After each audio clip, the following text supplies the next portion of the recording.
শিপন দেরি না করে রিকশা নিয়ে ওখান থেকে চলে গেল। রিপন আর আরিফ দেখতে পেলেন রূপা আর রিকশাওয়ালা ঝোপের সাইডে বসে পাশাপাশি গল্প করছে। আরিফ আর রিপন ওদের কাছে গিয়ে দুজনকে হাতানাতে ধরে বলল, এইভাবে আমাদের এলাকায় দিনে দুপুরে নোংরামি করা হচ্ছে। আজ তোদেরকে এমন শিক্ষা দেব, জীবনে আর এমন নোংরামি করতে পারবি না। এই কথা বলে দুজনকে টানতে টানতে রাস্তার ওপর নিয়ে আসল। রাজু বলতে লাগল, ভাই, আমি একজন রিকশা চালক, আমি আপাকে নিয়ে আসছি। এ আপা একটু বাতাস খাওয়ার জন্য আমাকে নিয়ে এখানে বসে আছে, আমাকে আপনারা মাফ করে দেন। রাজুর কথা শুনে রিপন বলতে লাগল, কই তোর রিকশা? আমাদের সাথে মজা করিস? রাজু রিকশার দিকে তাকাতেই দেখতে পেলেন রিকশা নেই। রাজু বলতে লাগল, আমার রিকশা তো এখানে রেখে গেলাম, আমার রিকশা কোথায় গেল? আমার রিকশা মনে হয় চুরি হয়ে গেছে। জবাবে রিপন বললেন, আমাদের হাত থেকে বাঁচার জন্য রিকশা চুরি হওয়ার অভিনয় করিস, তাই না?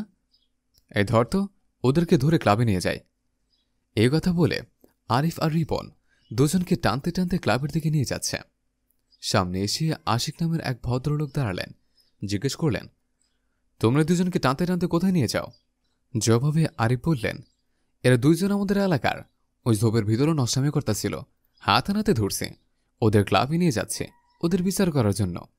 আশিক বললেন, বাহ, নাটক তো তোমরা ভালোই করতে পারো। তোমাদের সব নাটক আমার কাছে ধরা পড়ে আছে। আমি সাংবাদিক আশিকুর রহমান।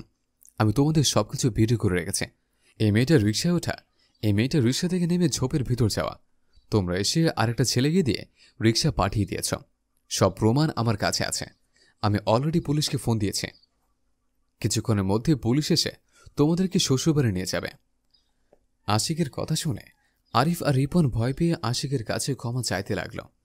আশিক বললেন, তোমরা কি মনে করেছ তোমাদের সবকিছু আমি অনেক আগে থেকে জানি? তোমাদের নাটের গুরু এই মেয়েটা। আশিক রূপাকে বলতে লাগল, তুমি একটা মেয়ে মানুষ হয়ে এইভাবে চিটের বাটপারের ব্যবসা করো? তোমার লজ্জা করে না? তোমার মতো এত সুন্দর একটা মেয়ে বিয়ে করে স্বামী সংসার করতে পারো, তুমি কেন এই চোরের পথ বেছে নিলে? তোমরা হয়তো এই লোকটার রিকশা চুরি করে নিয়েছ, 10-20 হাজার টাকা বিক্রি করতে পারবা, কিন্তু তুমি জানো এই ছেলেটা এই রিকশার উপর কত নির্ভর করে? ওর পুরো সংসারটা চলে। ও সারাদিন রিকশা চালিয়ে যে টাকা উপার্জন করে, এই টাকা দিয়ে বাজার করে নিয়ে মা বাবাকে খাওয়ায়, আর তোমরা সে গরিব মানুষকে এইভাবে টাকাচ্ছ। ওরা শুধু একজন রিকশা চালক না, ওরা একজন জীবন যোদ্ধা। জীবনের সাথে যুদ্ধ করে ওদের সারা জীবন চলতে হয়। এরাই হচ্ছে আমাদের দেশের প্রকৃত মানুষ। তোমাদের মতো চোরদের কারণে আমাদের দেশে অনেক রিকশাওয়ালাই আজ পথের ফকির হয়ে গেছে। আশিকের কথা শুনে রেশমি আশিকের পা ধরে